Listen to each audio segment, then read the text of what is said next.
इन्नल हम्दुलिल्लाह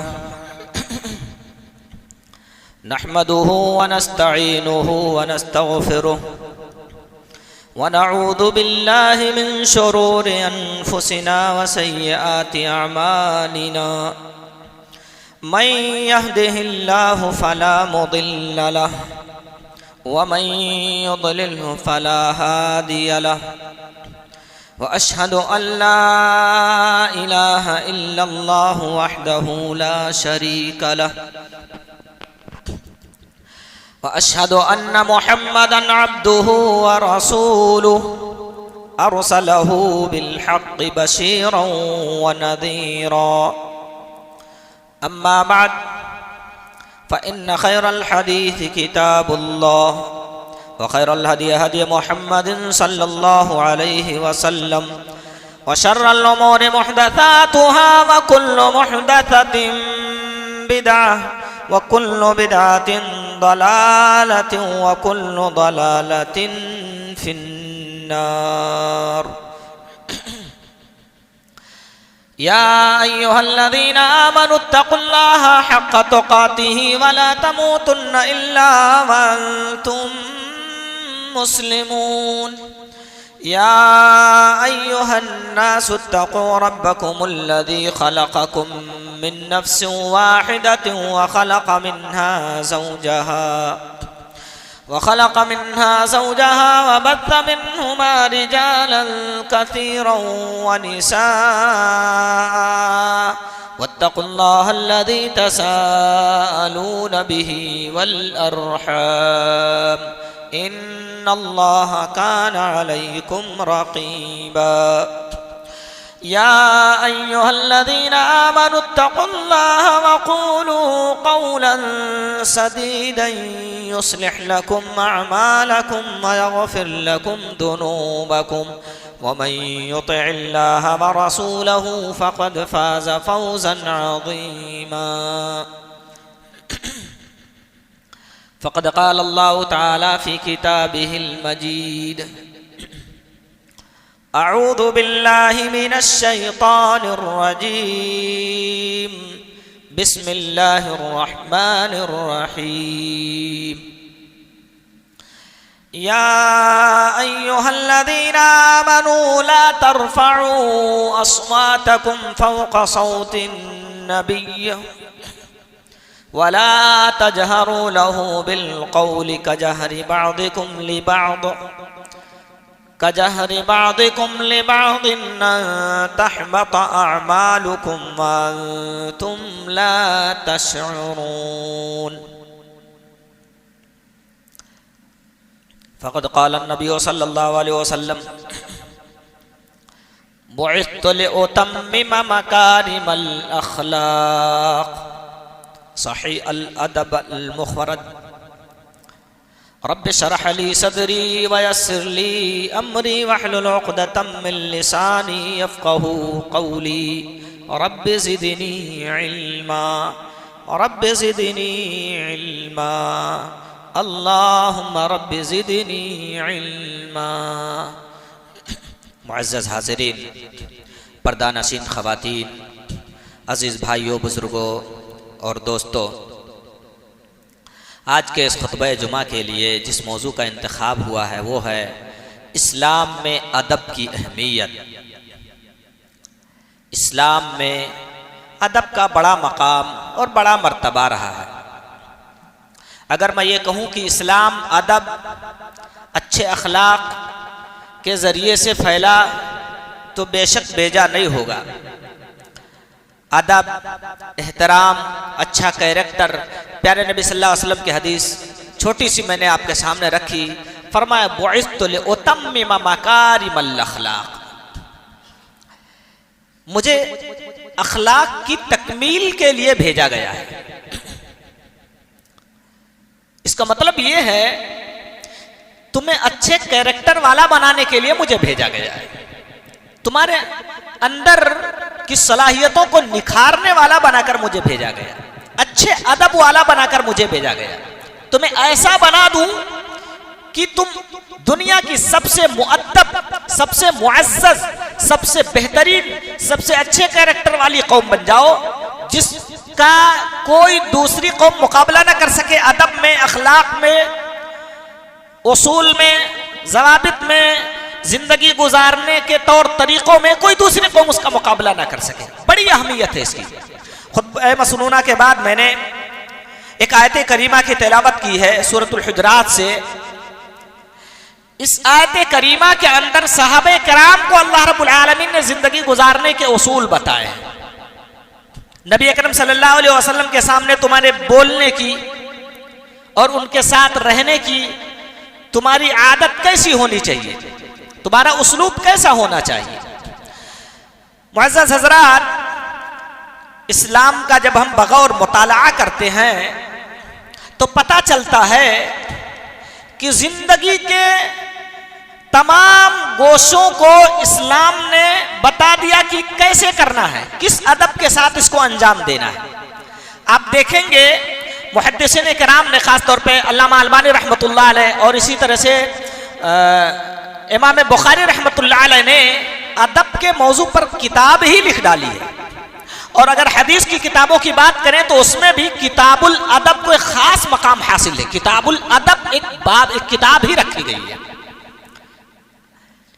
प्यारे नबी जनाब अरबी मोहम्मद रसूलुल्लाह सल्लल्लाहु अलैहि वसल्लम के सहाबा के अंदर कौन से आदाब थे, वो किस अदब के, किस अच्छे कैरेक्टर के हामिल थे, इसका तज़किरा इंशाअल्लाह हम करेंगे। असलाफ के अंदर अदब की क्या अहमियत थी, आइए जरा देखते हैं। जब वो अपने बच्चों को पढ़ने के लिए उस्ताद के पास भेजते थे तो कहते थे, या बुनैया लन ततअल्लमा बाबन मिन अबवाबिल अदब ला हब्बु इलैया मिन अन ततअल्लमा 70 बाबन मिन अबवाबिल इल्म। है मेरे लख्ते जिगर, तुम इल्म हासिल करने के लिए जा रहे हो, एक बाप सिर्फ अदब का सीख करके आना, एक बाप सिर्फ अदब का सीख करके आना 70 इल्म के बाप के सीखने से ज्यादा पसंद है ये हमको। यानी तुम 70 बाप इल्म का सीख करके आओ, इससे ज्यादा खुशी हमें इसमें होगी कि तुम अदब का एक बाप सीख करके आओ। इल्म की 70 बातें सीख करके आओ, उससे ज्यादा बेहतर हमारे लिए यह बात होगी कि तुम एक अदब, एक तरीका सीख करके आओ, जिंदगी गुजारने का एक अच्छा उसूल सीख करके आओ। यह हमारे असलाफ थे। इमाम अहमद इब्न हंबल रहमतुल्लाह अलैह पढ़ाते हैं, शागिर्द आते हैं उनके सामने पढ़ करके जाते हैं। बस कहने वाले कहते हैं कि 5000 की तादाद में सिर्फ 500 ऐसे लोग होते थे तो जो इल्म सीखने के लिए आते थे, बल्कि 4500 लोग ऐसे होते थे जो अदब सीखने के लिए आते थे। उस्ताद का क्या मर्तबा होता है, कैसे दर्स देते हैं, किस अंदाज में बैठते हैं, किस अंदाज में बोलते हैं, उनका रवैया लोगों के साथ कैसा होता है, ये सीखने के लिए अक्सर लोग आते थे। कहने का मतलब अक्सर लोग वहां ये सीखने के लिए आते थे, कम लोग इल्म सीखने के लिए आते थे। अदब का ये मकाम था असलाफ के अंदर। किताबें तक लिख डाली, किताबों के अंदर खास अदब के अबवाब इन्होंने कायम किए ताकि उम्मत मुस्लिमा इन आदाब से इस्तेफादा करे। मुअज़्ज़ज़ हाज़रीन, हमारे अदब के मुस्तहिक कौन लोग हैं? सबसे पहली जात अल्लाह रब्बुल आलमीन के, ये देखेंगे इंशाअल्लाह। सबसे पहली जात अल्लाह रब्बुल आलमीन की। अल्लाह रब्बुल इज्जत का अदब क्या है? अल्लाह की इबादत की जाए, अल्लाह के अलावा किसी और की इबादत ना की जाए, यानी शिर्क करके अल्लाह रब्बुल आलमीन की बेअदबी ना की जाए, अल्लाह की गुस्ताखी ना की जाए। अल्लाह रब्बुल आलमीन का अदब सबसे पहले नंबर पर। जब अल्लाह रब्बुल आलमीन का कोई नाम आए तो उसकी ताज़ीम की जाए। अल्लाह अज़्ज़ा व जल, अल्लाह तबारक व तआला। तो अल्लाह रब्बुल आलमीन के अस्मा व सिफात के साथ अल्लाह रब्बुल आलमीन के नाम को जोड़कर अदब के साथ, ताज़ीम के साथ अल्लाह रब्बुल आलमीन का नाम लिया जाए, यह अल्लाह रब्बुल आलमीन का अदब है। जहां एक तरफ यह है कि अल्लाह ताला की तौहीद का इकरार किया जाए, वहीं अल्लाह रब्बुल आलमीन का नाम भी अदब के साथ लिया जाए। अगर कोई लिटरेचर है, कोई पर्चा है, या आपकी मोबाइल ही है, कुछ और है जिसमें अल्लाह रब्बुल आलमीन का नाम है, अल्लाह का जिक्र है, वो लेटरिन बाथरूम वगैरह में लेकर के ना जाया जाए, ये अल्लाह रब्बुल आलमीन का अदब। और इसी तरह से खाने काबा का एहतराम, खाने काबा का भी एहतराम। प्यारे नबी जनाब अरबी मोहम्मद रसूलुल्लाह सल्लल्लाहु अलैहि वसल्लम की एक रिवायत सुनन अबू दाऊद की 481 नंबर के तहत मिलेगी, अन्ना रजुलन अम्मा कौमन फबसका। नबी सल्लल्लाहु अलैहि वसल्लम के दौर में एक सहाबी नमाज पढ़ाते हुए सामने थूक देते। किबला की रुख थूकना भी हमारे लिए मुनासिब नहीं है, और खास तौर पे जब बंदा नमाज में हो थूकने की नौबत आए तो फिर उसको किबला की रुख नहीं थूकना चाहिए। प्यारे नबी सल्लल्लाहु अलैहि वसल्लम ने अपने साथी को देखा नमाज में किबले की जानिब थूका, लोगों को मना कर दिया और फरमाया ला युसल्ली, ये शख्स आज के बाद तुम्हें कभी नमाज ना पढ़ाए जिसे थूकने की तमीज मालूम नहीं है। सामने तो अल्लाह रब्बुल आलमीन होता, किबले के एहतराम में प्यारे नबी सल्लल्लाहु अलैहि वसल्लम ने ये अदब सिखाया कि किबले की जानिब थूकना नहीं है। साहब ये रसूल दोबारा नमाज पढ़ाने के लिए मुसल्ले की तरफ बढ़ते हैं, लोगों ने मना कर दिया, कहा नहीं, मुहम्मदुर रसूलुल्लाह सल्लल्लाहु अलैहि वसल्लम ने मना किया, आज के बाद अब तुम कभी नमाज ना पढ़ाओगे। साहब ये रसूल दौड़े दौड़े अल्लाह के नबी की खिदमत में आते और कहते हैं अल्लाह के नबी, मुझसे कौन सी ऐसी गुस्ताखी सरजद हो गई जिसकी वजह से आपने मुझे इमामत से बर्खास्त कर दिया हुआ है। अल्लाह के नबी आखिर वजह तो बताओ।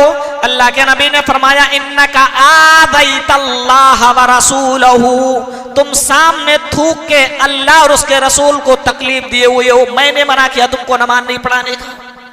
ये अदब है, जिंदगी गुजारने का हर तरह का उसूल इस्लाम ने हमको सिखा दिया।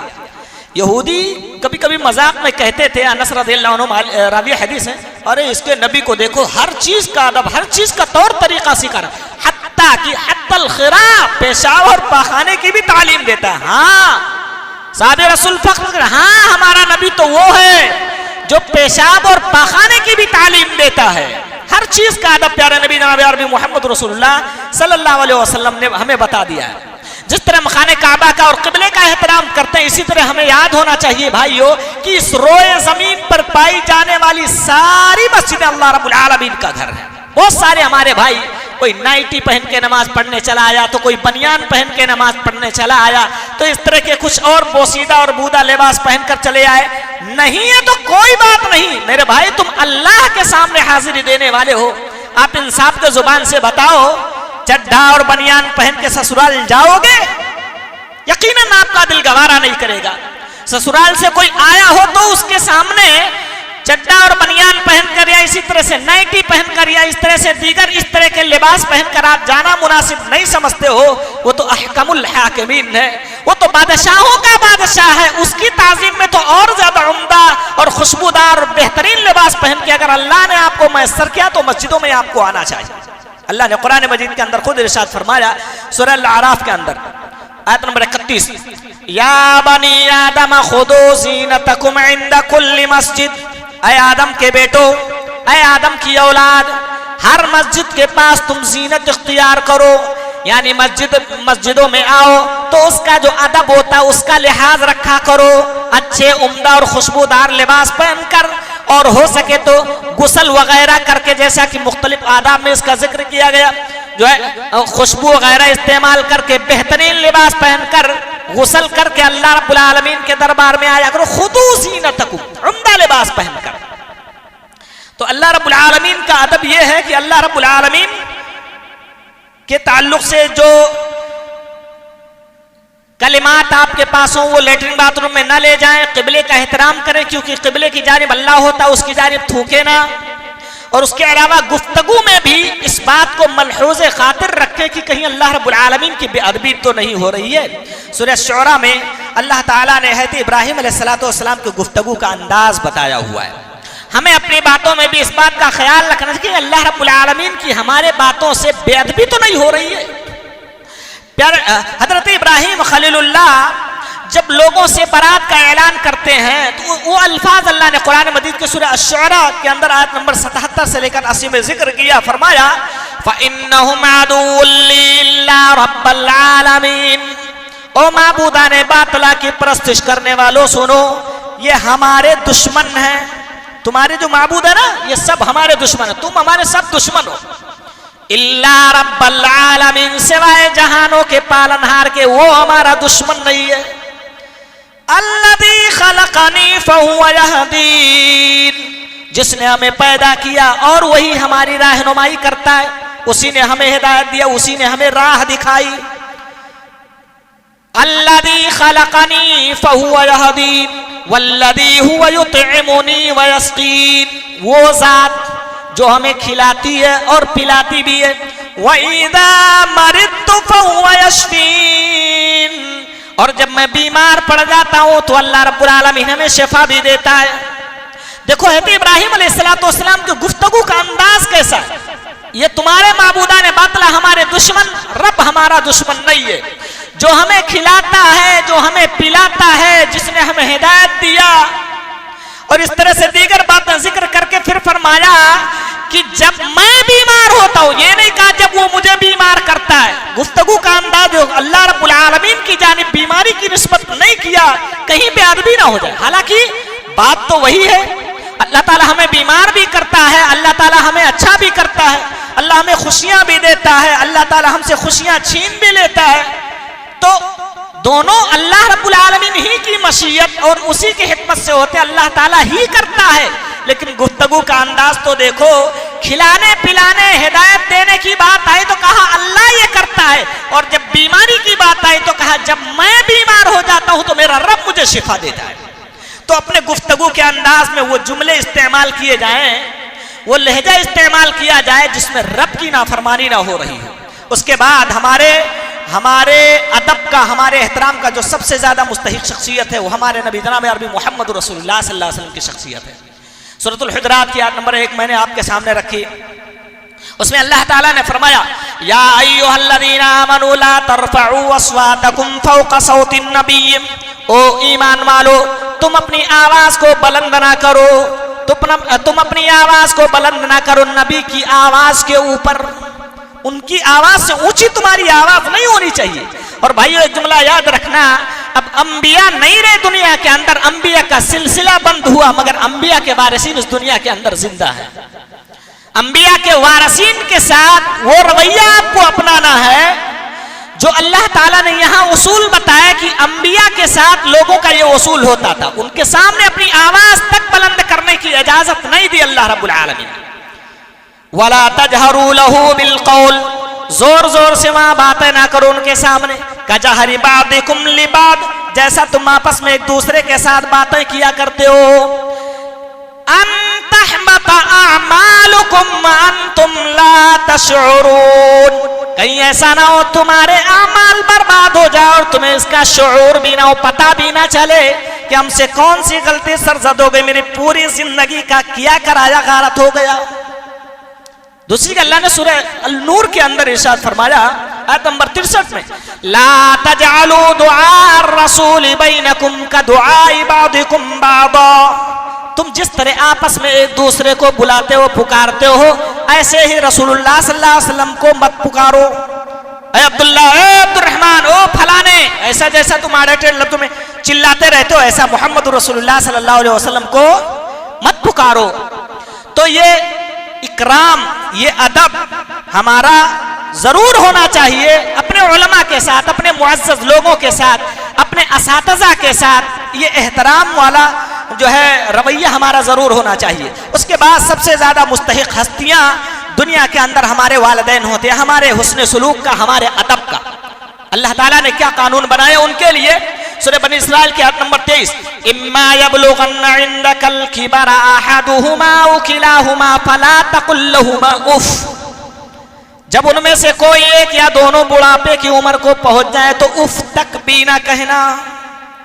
भाइयों कितने ऐसे घराने होंगे, बेटा घर में दरवाजे से दाखिल हुआ, माँ बाप सहमे पड़े हैं, माँ बाप बेटे की आमद पर डर जाते हैं, इतना रोब वाला होता है, इतना दबदबा बना के अपने माँ बाप के सामने रखता है।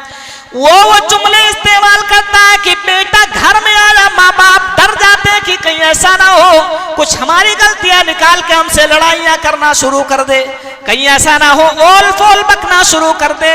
ऐसा लगता ही नहीं कि बेटा आया, बल्कि ऐसा लग रहा हो जैसे जानवर कोई घर के अंदर घुस गया हो। माँ बाप के साथ ये अदब वाला तरीका नहीं होना चाहिए, बल्कि अच्छे अखलाक। अल्लाह ने क्या फरमाया, फला तकुल लहुमा उफ, अगरचे वो कभी गलती पे हो, अगरचे वो कभी तुझे तकलीफ दे दे, उफ तक भी भी तुझे नहीं कहना, उनसे बदकलामी से पेश आना, उनसे बदतमीजी से पेश आना, उनकी नाकदरी करना, उन्हें गालियां देना, मारना, डांटना, झिड़कना तो दूर की बात, उन्हें उफ तक भी तुझे कहने की इजाजत नहीं है।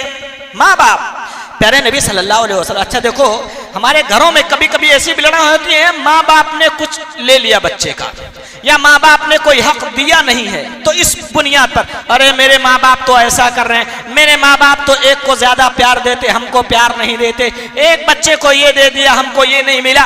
प्यारे नबी ने ये फरमाया, अरे तेरा कुछ ले लिया तेरे माँ बाप ने तो दूर की बात है, अगर कह दिया तू बीवी बच्चे छोड़ के मुल्क बदर हो जा, भाग जा यहाँ से, सब कुछ छोड़ के चला जा, तो भी चले जाना, वला तउक़्क़न्ना वालिदैक, मगर अपने माँ बाप की नाफरमानी न करना। माँ बाप की नाफरमानी और बीवी बच्चे मालो दौलत सब कुछ छोड़ने के दरमियान तुझे ऑप्शन मिल जाए तो सब कुछ छोड़ देना, मगर माँ बाप की नाफरमानी ना करना। ये हजरत मोहम्मद रसूलुल्लाह सल्लल्लाहु अलैहि वसल्लम का फरमान। ये वो बुजुर्ग हस्तियां हैं जिन्होंने बचपन में हमारे साथ बड़ा एहसान किया है। भाइयों, इनके साथ बेअदबी से पेश आना किसी भी तरह से इस्लाम ने पसंद नहीं किया है, आपको बिल्कुल भी ऐसा नहीं करना चाहिए। हज़रत अबू हुरैरा रज़ियल्लाहु ताला अन्हु रावी हदीस है, माँ बाप के साथ अदब का जो तरीका सिखा प्यार नबी सल्लल्लाहु अलैहि वसल्लम की हदीस है। नबी सल्लल्लाहु अलैहि वसल्लम ने एक बंदे को देखा। दूसरी बात है अबू हुरैरा रज़ियल्लाहु अन्हु ने देखा कि वो किसी के साथ जा रहा है। पूछा ये कौन है? मनमाक ये कौन है तेरे साथ? फरमाया अभी ये मेरे बाप है। फरमाया अभी ये मेरे बाप है। प्यार नबी ने उनको अंदाज सिखाया कि उनके साथ कैसे रहना। तुझे हक जानता है? तू कहा नहीं। फरमाया यह हक जान ले, ला तो सम्मिह बिस्मिही, अपने बाप का कभी नाम ना लेना। अदब का ये तरीका, अदब का ये तकाजा, तू अपने बाप का कभी नाम ना लेना। वला तमशी अमामहू, तेरा बाप रास्ते में चल रहा हो कभी बाप के आगे ना जाना। वला तजलिस क़ब्लहू, किसी मजलिस में तू कुर्सी पे बैठा हो तेरा बाप खड़ा हो ये तो दूर की बात है, तू अपने बाप से पहले मजलिस में बैठना भी नहीं। ये अदब सिखाया प्यारे नबी ने। चलते हुए बाप के आगे ना चलना, बैठना हो बाप से पहले मजलिस में ना बैठ जाना। जब तुम अपने बाप को बुलाओ तो अच्छे अच्छे अंदाज में प्यार से बुलाना, बाप का नाम लेके मत बुलाना। ये अल्लाह के नबी सल्लल्लाहु अलैहि वसल्लम ने जो है अदब सिखाया। और फिर एक चौथी बात जो बताई, काबिल गौर है मेरे भाइयों। कितने जाहिल और नाखादा किस्म के नौजवान ऐसे हैं जो अपनी बदतमीजियों, बदमाशियों और लायानी हरकतों से अपने माँ बाप का बुरा छाप मुआशरे में छोड़ते हुए जाते हैं। जाहिर है कोई बच्चा कहीं गलती कर रहा हो, कोई नौजवान कहीं अय्याशियत के अड्डे कायम कर रहा हो, लोग पूछते हैं यार किसका लड़का है, किसकी बदनामी तुम कर रहे हो? प्यार नबी ने फरमाया वाला तस्तसिब लहू, तुम अपने माँ बाप की नाकदरी करने का सबब ना बनना। नाकदरी करना तो दूर की बात, तुम अपने माँ बाप को गालियां दिलाने का, लान तान करने का, नाकदरी करने का सबब भी ना बनना। यानी अपने वजूद से तुम दुनिया के अंदर कोई ऐसा काम ना करना जिसकी वजह से तुम्हारे माँ बाप की इज्जत जा रही हो, जिसकी वजह से तुम्हारे माँ बाप को गालियां मिल रही हो, जिसकी वजह से तुम्हारे माँ बाप की नाकदरी हो रही हो। ऐसा कोई भी काम तुम दुनिया के अंदर मत करना। यह अदब सिखाया है इस्लाम ने। भाइयों, असातिज़ा उसके बाद हमारे सबसे ज्यादा मुस्तहिक होते हैं। वक्त काफी गुजर गया। असातिज़ा मुस्तहिक होते हैं। असातिज़ा की नाकदरी भी आज हमारे समाज में बड़ी आम सी बात है। एहतराम सिखाया इस्लाम ने। अदब कैसा होना चाहिए? आप जाओ तो सीखने के लिए जाओ, सीखने के इरादे से बैठो। ऐसा नहीं कि तुम उस्ताद की कमियां निकालने आए हो, उसको सिखाने के लिए आए हो। तो उस्ताद के सामने इस नीयत से बैठो कि हम उससे सीखने के लिए आए हुए। और दूसरा उसूल, इमाम शाफी रहमतुल्लाह अलैह, देख लो उस्ताद का कितना एहतराम करते थे, किस कदर अदब से पेश आते थे। इमाम मालिक रहमतुल्लाह अलैह की मजलिस में जाते हैं कुछ सीखने के लिए, कहते हैं मैं वरक भी इतने धीरे पलटता हूं कि आवाज उस्ताद के कानों में न चली जाए, उससे उस्ताद को तकलीफ। यह अदब का तरीका था। हमारे असलाफ कैसे थे? वरक भी इतने आराम से पलटते हैं कि मेरे उस्ताद को मेरे वरक पलटने की वजह से तकलीफ ना हो जाए। अब्दुल्लाह इब्न अब्बास रज़ियल्लाहु अन्हु का एक अजीब वाकया मिलता है। कौन है? आपके चचा के बेटे, भतीजे हैं अब्दुल्लाह इब्न अब्बास रज़ियल्लाहु अन्हु। जब किसी साहबी रसूल के दरवाजे पे इनको जाना होता कोई हदीस हासिल करने के लिए, ये जाते दरवाजे पे बैठ जाते, दरवाजा खटखटाना भी मुनासिब नहीं समझते। अपने समाज का जायजा लो भाइयों। यहाँ तो लोग ऐसा लगता है जैसे 2 किलोमीटर पहले से चिल्लाते हुए आए हूं। अगर मजबूत अंदर की कुंडी बंद ना हो तो दरवाजा खोल के तुम्हारे बिस्तर तक भी पहुंच जाएंगे। हजरत अब्दुल्लाह इब्न अब्बास रदियल्लाहु अन्हु नबी के सगे चचा हैं। वो जब किसी साहबी से कोई हदीस लेने के लिए जाते हैं, दरवाजे पे बैठ जाते हैं, उसका दरवाजा भी खटखटाना मुनासिब नहीं समझते। कहीं ऐसा ना हो मेरे दरवाजा खटखटाने की वजह से उसे तकलीफ हो जाए। हाँ, जब वो साहबी रसूल अपने किसी काम से बाहर निकलेंगे तो मैं पूछ लूंगा, इल्म हासिल कर लूंगा कि ये हदीस मुझे बता दीजिए। जब वो सहाबी बाहर निकलते और देखते कि ये अल्लाह के नबी का ये सगा भतीजा यहाँ बैठा हुआ मेरे दरवाजे पे मेरा इंतजार कर रहा था, कई घंटे गुजर गए हुए हैं, लू चलती रहती थी, धूप में पसीने गिरते रहते, परेशान वहां बैठे रहते, मगर दरवाजा खटखटाना मुनासिब नहीं समझते थे। वो साहबी रसूल कहते, अल्लाह के नबी के भतीजे इब्ने अब्बास, आप मुझे बुला लेते, मैं चला आता, ये मामूली सी बात थी, हदीस बता के अंदर चला जाता। वो कहते नहीं नहीं, अपने काम के लिए मैं आपको परेशान करना मुनासिब नहीं समझा, मैं एक तालिबे इल्म बन के आपके दरवाजे पे आया, इसलिए मैंने नहीं चाहा कि अपने वजूद से आपको परेशान करूं। हाँ, अलबत्ता आप अपने काम से निकले तो मैंने आपसे ये हदीस फिर पूछ लिया हुआ है। ये तरीका, कितना प्यारा अंदाज है भाइयों। कितने हमारे असलाफ ऐसे गुजरे जो ये दुआ करते थे सदका तो खैरात करके कि अल्लाह हमारे उस्ताद की कमियां हमारे निगाहों के सामने न लाना, जिससे उसका रुतबा हमारे निगाहों में गिर जाए, घट जाए। हम तो ढूंढते रहते हैं कोई कमी निकालूं ताकि मेरा मर्तबा बड़ा हो, उस्ताद से भी ज्यादा जानता हूं मैं। तो ये तरीका हमारा, और बड़े लोगों की भी इज्जत और बड़े लोगों का एहतराम ये समाज पर हक है भाइयों। प्यारे नबी जनाब अरबी मोहम्मद रसूलुल्लाह सल्लल्लाहु अलैहि वसल्लम ने फरमाया, हजरत अबू मूसा अशअरी रदियल्लाहु अन्हु रावी हदीस है, सुनन अबू दाऊद की 4843 नंबर के तहत ये रिवायत आपको मिल जाएगी। कहते हैं प्यारे नबी सल्लल्लाहु अलैहि वसल्लम ने फरमाया, इन्ना मिन जलालिल्लाहि तआला इकरामतिश शैबतिल मुस्लिम, किसी सफेद रेश, सफेद दाढ़ी वाले, सफेद बालों वाले किसी मुसलमान बूढ़े शख्स की ताजीम करना, उसके साथ अदब से पेश आना, एहतराम के साथ उसके साथ बातें करना, ये अल्लाह रब्बुल आलमीन के ताजीम करने में से इजलालिल्लाह। यानी तो दुनिया के अंदर किसी बूढ़े बुजुर्ग हस्ती का एहतराम कर रहा है तो गोया तू अल्लाह रब्बुल आलमीन का एहतराम कर रहा, अल्लाह के साथ अदब से पेश आ रहा है। दूसरी रिवायत सुनन तिरमिज़ी के अंदर आपको मिलेगी, सही रिवायत, अल्लाह के नबी ने फरमाया, लैसा मिन्ना मन लम यरहम सगीरना व यारिफ शरफ कबीरना, वो शख्स हम में से नहीं है, मुहम्मद रसूलुल्लाह के तरीके सल्लल्लाहु अलैहि वसल्लम के तरीके पर नहीं है, जो हम में से बड़े बुजुर्ग और बूढ़े लोगों के मकाम और उनके मर्तबे को ना पहचाने, उनका हक ना अदा करे। हक है भाई, बुजुर्ग हस्तियां, हम में से बहुत सारे लोग ऐसे होते हैं, 4 अक्षर क्या पढ़ लिया, कोई ओहदा क्या मिल गया, उसको तो कुछ दिखाई नहीं देता, हमारे खानदान का ये बड़ा है, ये सफेद रेश वाला है, ये कोई मुअज़्ज़ज़ हस्ती है, ये कोई बूढ़ा है, ये कोई नमाजी, उसके सामने हमें तमीज से पेश आना चाहिए। नहीं, उसको तो अपनी डिग्री का नशा होता है, वो डिग्री का नशा, कुर्सी का नशा और इस तरह से दीगर जो है वो नशा उसके पास होता है, जो तकब्बुर होती है दुनिया की चीजों का, वो उसको ले डूबती है और सामने वाले का एहतराम नहीं करता। ये बिल्कुल गलत बात है भाइयों। प्यारे नबी जनाब अरबी मोहम्मद रसूलुल्लाह सल्लल्लाहु अलैहि वसल्लम के दौर में एक वाकया पेश आया, होना तो ये चाहिए, कोई मुअज़्ज़ज़ हस्ती बैठी है सामने, कोई बुजुर्ग बैठा है सामने, सवालात छिड़ जाए, बहस होने लगे, बातें छिड़ जाए, जो है तो जो कम उम्र के लोग हों उन्हें वो बात भी ना करें, उन्हें बात करने का मौका दें।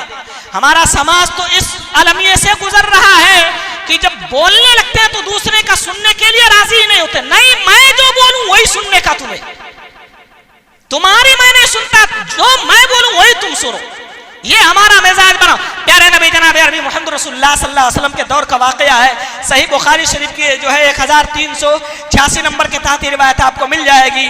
जनाब अरबी मोहम्मद रसूलुल्लाह सल्लल्लाहु अलैहि वसल्लम ने पूछा, है अब्दुल्लाह इब्न उमर रदियल्लाहु अन्हु रावी हदीस है, नबी सल्लल्लाहु अलैहि वसल्लम ने पूछा, बताओ कौन सा ऐसा दरख्त है जिसके पत्ते झड़ते नहीं है? इन्न मिन अश-शजरि शजरतन वला यस्कुतु वरक़ुहा, कौन सा ऐसा दरख्त है जिसके पत्ते झड़ते नहीं? है अब्दुल्लाह इब्न उमर रदियल्लाहु ताला अन्हु कहते, मेरे दिल के अंदर फवक़अ फ़ी नफ़्सी अन्नहा नख़ला, और भी सहाबा नबी सल्लल्लाहु अलैहि वसल्लम के साथ मजलिस में बैठे हुए, सहाबा ने जंगलों के पेड़ों की तरफ रहनुमाई की, ये दरख्त होगा, वो होगा, ये होगा, कई जवाब आता है। अल्लाह के नबी सल्लल्लाहु अलैहि वसल्लम सवाल किए थे, उसका परफेक्ट जवाब नहीं मिला। हजरत अब्दुल्लाह इब्न उमर कहते हैं मेरे दिल के अंदर ख्याल पैदा हुआ, मैं कहूं कि वो खजूर का दरख्त है जिसका पत्ता झड़ता नहीं है, लेकिन मैंने देखा कि वहां अजिल्ला साहबा मौजूद है, मुझसे बड़े बड़े लोग मौजूद हैं, बुजुर्ग साहबा मौजूद हैं। ये तमन्ना कि मैं बोलूं अपने दिल के अंदर दफन किए रहा, मैं नहीं बोला, परफेक्ट जवाब जानते हुए भी नहीं बोला। हजरत उमर ने बाद में कहा भी था, ओ मेरे लख्ते जिगर, काश तू उन बूढ़े बुजुर्गों के दरमियान करेक्ट जवाब दे देता तो ये मेरे लिए फजीलत की बात होती। ये फलाने का लड़का करेक्ट जवाब दिया। माँ बाप को खुशी होती है जब बच्चा किसी इम्तिहान में कामयाब हो, माँ बाप यकीनन खुशी महसूस करते हैं। कहा मेरे लिए फजीलत की बात होती कि तू बोल लेता, लेकिन है अब्दुल्ला इब्न उमर कहते मैं कैसे बोलता, वहां बूढ़े बुजुर्ग लोग मौजूद थे, उनका एहतराम करना हमारी जिम्मेदारी थी। ये अदब हमसे ये तकाजा करता था कि मैं ना बोलूं, इसलिए मैं खामोश रहा। भाइयों, ये अदब हमारे जिंदगियों में भी आना चाहिए। अल्लाह हम सबको बाअदब बनाए, बासलीका बनाए। अल्लाह हमें इस्लामी तमाम अदब जो है अपने जिंदगियों में ढालने की तौफीक अता फरमाए। बारकल्लाहु लना व लकुम फिल कुरानिल अज़ीम व नफ़अना व इय्याकुम बिल आयाति वद दिक्रिल हकीम। इन्नहु तआला जव्वादुन करीमुम मलिकुम बर्रुर रऊफुर रहीम।